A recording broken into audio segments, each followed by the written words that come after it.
to the sky. Love is a star shining afar. It can guide us and help us toward light to draw nigh. Love is a star shining afar. It can guide us and help us toward light to draw nigh.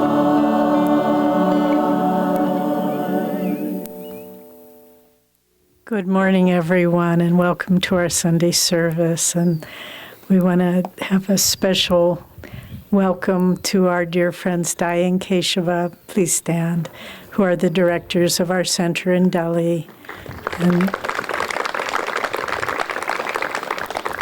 And also to Neha, who goes back today, tomorrow morning, going back to Gurgaon. You've made a lot of friends, Neha. Okay, so we have a beautiful theme this morning from Rays of the One Light. The eternal now. Truth is one and eternal. Realize oneness with it in your deathless self within. The following commentary is based on the teachings of Paramahansa Yogananda. When will I find God? Many devotees have asked this question because worldly goals require time usually for their fulfillment. We imagine time to be a factor on the spiritual path. And so it is, but only because we think it is. God is as much with us now as he ever will be. It is not he who needs to come to us. We need to come to him. And that process of coming is a matter of transforming our self-perception. In the Gospel of St. John, chapter 4, Jesus Christ says, "Say not ye, there are yet 4 months, and then cometh harvest. Behold, I say unto you, lift up your eyes and look on the fields. They are already white with harvest."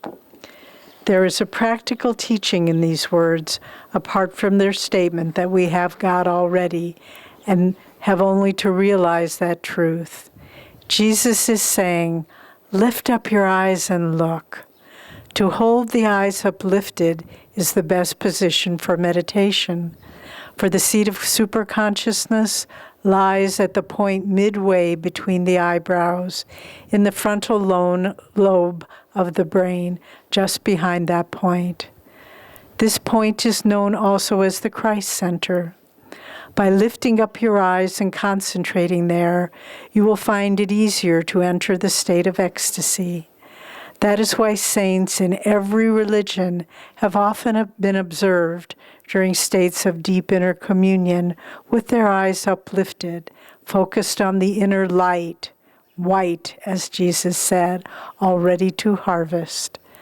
The Bhagavad Gita goes further into this meditative teaching.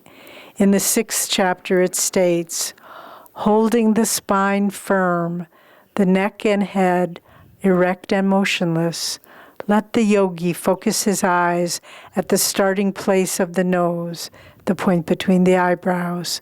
Let not his gaze roam elsewhere.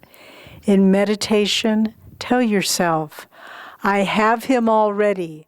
I am forever alive in the divine light. Thus, through Holy Scripture, God has spoken to mankind.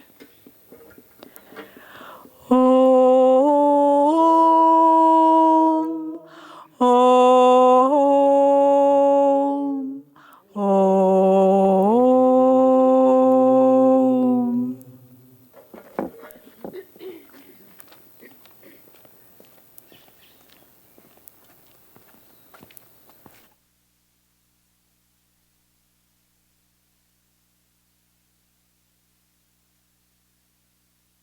Good morning, everyone.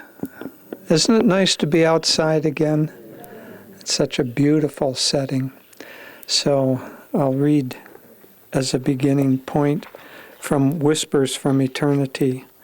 This, by the way, is his very first of the miscellaneous demands that he has. I'm going to move this, and we've been told essentially to try to swallow the microphone, otherwise the wind gets in between.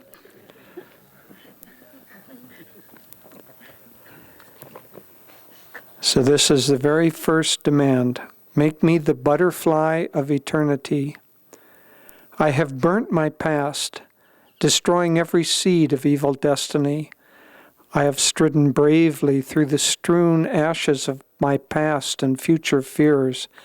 I am the eternal now, having torn to shreds my enclosing cocoon of ignorance with the sharp knife of free will. Now I am thy soaring butterfly of eternity, flitting freely through immeasurable skies of time. The beauty of my wings I spread out through nature everywhere to entertain all beings. My wings are sprinkled with suns and stardust. Lo, I am beautiful. May every silken thread that shrouded my past folly be severed forever. See, they trail now behind me, only adding to my beauty as I wing my way to my own self in thee.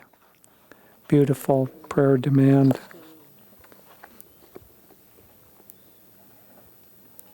It reminds me there was well, first of all, let me start by saying that this topic of the eternal now, talking about the illusion of time and along with it the illusion of space, that is one of the great, great mysteries of all of creation. Once we unravel that, we unravel everything else with it, and we'll be able to merge back into our own true self, or remove those veils of ignorance that keep us from that. But the illusion of time and space is very, very present. You know, even the reading of the Whispers from Eternity, I think Divine Mother has a little bit of a quirky sense of humor, because here we are talking about the eternal now, and just before we came down, Trimurti told us that the clock was broken. So there's no clock. And then I looked at the bookmark, and the bookmark said Christmas 2014. So this illusion of time and space, it's all around us, and very, very difficult to get beyond that. Master told this story, which probably most of us have heard, about God creating the universe at the beginning and creating everything perfectly. And so the people that he created, being perfect, enjoyed the creation for a few moments and then sat down and meditated and merged back into God. And God said, well, that didn't work too well. So he did it again, and again they merged back into God. And he said, this isn't working. I'm going to have to do something to make this existence continue, this creation of mine. And so he created Maya, or the separation, or time and space. And then when he created the beings and everything in creation, because this force of Maya created the sense of separation, once there was the sense of separation, there could be different aspects or different parts of it. There could also be, because separation and movement of more than one object allows there to be a sense of time. If we were alone spinning in space and had no reference point, would there be time? Would there be space? See, if there's singularity, then there isn't space. But with multiplicity, there is. So Lahiri Mahashaya puts it this way, that out of a pure unity of consciousness, which is God, Sat and Ananda, as we have been told, out of that pure consciousness, God takes a tiny portion of that consciousness. In this book it said 1%. And in that portion of consciousness, he creates the illusion of time and space or movement. And that illusion of movement creates what seems to be an outer reality. And without that creation of time and space, without that illusion being there, there isn't any separation and there isn't any game or lila going on. It's all merged back. Now the question of why in the world God would want to do that only occurs to those of us who live inside of time and space and probably have suffered enough so that we want to be outside, out of time and space. We want to be back into the eternity. And so there is within us a kind of a dynamic tension that is created by the very creation itself. So we come from unity. Right now we have the apparent reality of being separate, but because our true nature is unity, even in our form as separateness, our localized form, one might say, which is the soul in time and space. So even in that, there is the resonance with unity, the resonance with eternity. And so that resonance creates within us a kind of dynamic tension. And no matter what we do, how far we stray, how long we try to keep this game alive, that dynamic tension will ultimately draw us back into God, into that state of unity. As Rajarshi Janakananda said, there are very few talks that I've heard of Rajarshi. He didn't like to talk very much, of which I can resonate well. At any rate, in one of the few talks that I've heard of him, it's relatively brief, but he said, the desire for self-realization has to be fulfilled. That desire for unity has to come to fruition. And he said, and if you don't do it in this lifetime, you just have to come back until you do it. So you might as well get on with it. And so that's where we find ourselves in this particular lifetime. We've realized that we want to get on with the game or get over with the game and be done with this sense of separation. And so this eternal now, this creation that has apparent time and apparent space in it, is all out of consciousness. It isn't a reality other than just consciousness.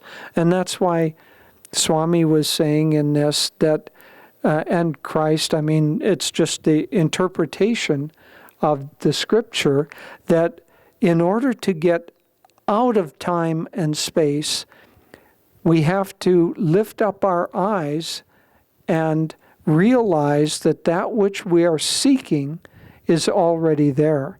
Now, this is a very, very hard thing to do because it's counterintuitive. We've existed so long in even the words we use, so long, how far it is. It's all tied together. But as Master said, once we go into the high state of superconsciousness called samadhi, then that disassociation disappears. And he said that then we know all thoughts of all men, past, present, and future. Now, that seems like an incredible thing to say. From our little standpoint, not only to know past, present, and future, but to know all thoughts of all men. That's just symbolic of that we know everything about everything, past, present, and future, because it doesn't exist. But that's very, very hard for us to wrap our minds around. Swami and I would occasionally have discussions about this. And even he said that's one of the great conundrums. It's very hard for me to understand that there's no time and no space. And so it's not an easy thing, but we have all of these different kind of hints. Master saying it in Samadhi. We have people who remember past lives. We have people who, is it remember the future? Know the future? It's probably neither, because if time ceases to exist, then that eternal now is available to the consciousness. And it seems like, well, how can that be true? But about 2.5 years ago, Davy and I had what's called a nadi reading. It's like a Bhrigu reading, only Bhrigu comes from the lineage of Bhrigu. Nadi reading comes from the lineage of Sukdeva, another great ancient saint. And so we went to this pundit in Bangalore, and all he had was our birth time information. And then it started out, and he asked a few questions about, are your parents still living? When did they die? How many brothers and sisters do you have? And so on. Just a few things like that. And then he said, I'll be back. And he went in a room, and about 5 minutes later, he came back, and he had a little box about that long, and it was filled with these little, I think they were palm leaves. I think in ancient days they were papyrus, now they're palm. And so it was about the size of a big ruler, and it was Sanskrit writing on that. And so then he began with that to give a reading to us that was so mind-blowingly accurate that he had no knowledge of who we were, no knowledge of our circumstances or families, but reading from this palm leaf in Sanskrit, he began talking about our family.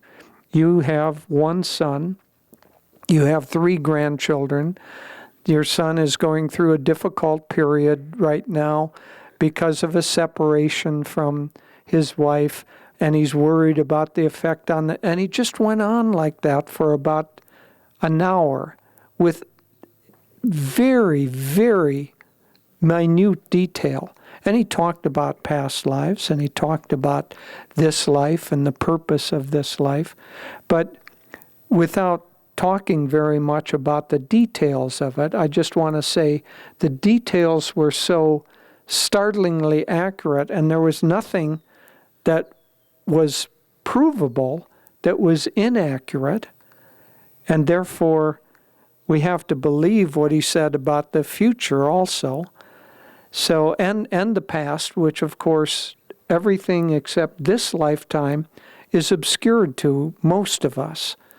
Most of us can't remember our past lifetimes. In fact, Krishna said to Arjuna, that's the difference between us. I remember my past lifetimes, and you don't. And so that's the difference. So we seem to be floating in this stream of time that moves in one direction only, from past to present to future. So there seems to be this stream of time moving in one direction, and we can't remember ahead into the future. And for most of us, we can't remember very far back into the past, some of us less than others even.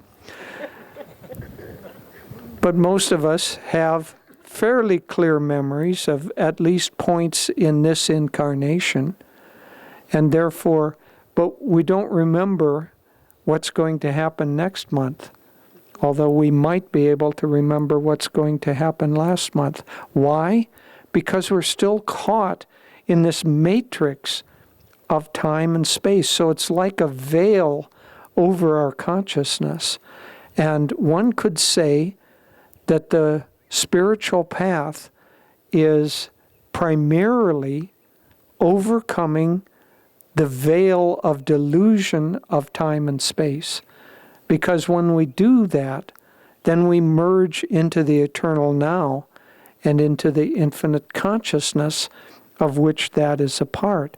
And so the question then becomes, how do we get out of that delusion? How do we shed those veils of perception, those veils of ignorance or misperception, really illusion, that keep us locked in time and space? And that's the very first of the aphorisms of Patanjali, because he says, and now we come to the study of the science of yoga.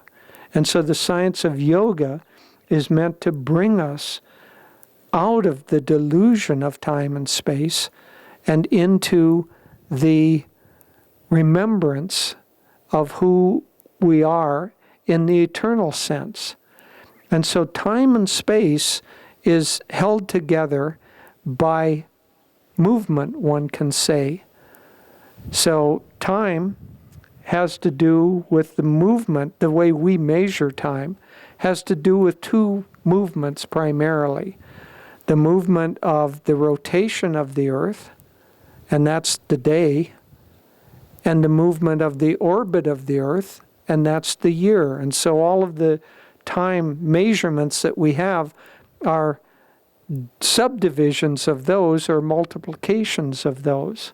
And so, you can take that rotation of the earth, which we call 24 hours, but why call it 24 hours? Could call it anything you wanted to. Could call it 100 hours. 24 is convenient because it's easily divided by a lot of things, so it's easy to split up, 12 hours is a half a day and so on. It's a convenient mathematical number, but, science fiction stories often use the 100 or the decimal system, so it's just convenient to split up, but it's all having to do with that rotation and all having to do with the orbit of the earth around, that's the year, and subdivisions of that. But so all of those movements create at least the way that we measure time, but movement also creates the delusion of time. And so in order to overcome the delusion of being caught in time, we have to overcome movement, or we have to achieve a state of stillness. And so Swami's beautiful song of Isis, still your mind if you want to pray, still your heart if you want to pray, still your soul if you want to pray. He could have also said, still your prana if you want to pray, still your breath if you want to pray. Because those movements, one could think of the movement of the earth and the movement around the orbit of the sun and through the 12 zodiacal signs as the movement of a single breath, the prana going up through the 6 chakras and back down. And so as long as there's that movement, which starts at the very moment of our birth and ends with the last moment of our incarnation, as long as that movement of the breath is there, then we're going to have the perception that we're in this linear flow, this linear stream of time. But if we can still that breath, still that prana, still that mind, the three are tied together, then we go into a state of superconscious samadhi in which those conditions that create the illusion of time no longer exist, and therefore we exit this veil of time and space, and we come back into our true being in the eternal now. So the question that Patanjali asks is, how do we achieve that? How do we achieve that stillness? And there are just basically a very few things. If we work with that kind of 3 elements, we work with the breath, the Something is. Aren't they having fun? There's that, again, talking about time and space, Swami's beautiful statement, God, today is my friend. God gave me this day to have fun in. And so they realize that. They're having fun in today. Are we all having fun today? Good, because a lot of people aren't. At any rate, so to overcome that delusion, one might say, is the quest of the spiritual path.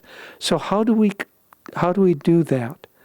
Well, we can work on stilling the mind, and in order to still the mind, we have to also work on withdrawing the prana and stilling the breath.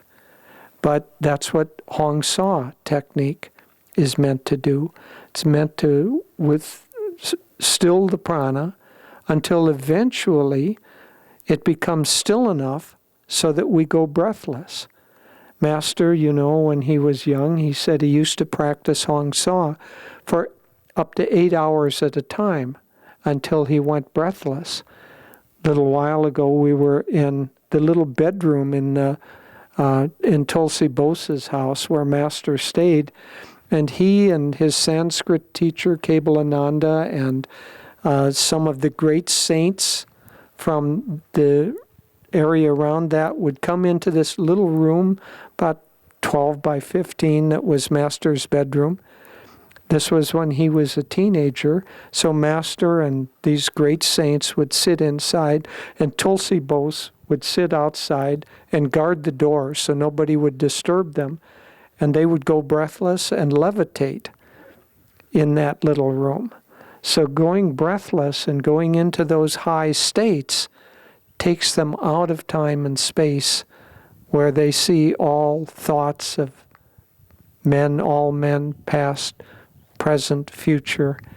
So going into that state requires absolute stillness.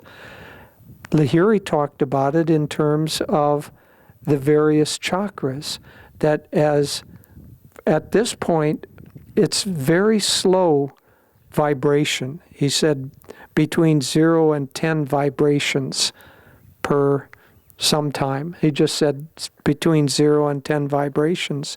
And as we go down the chakras, that vibrational resonance gets more and more restless.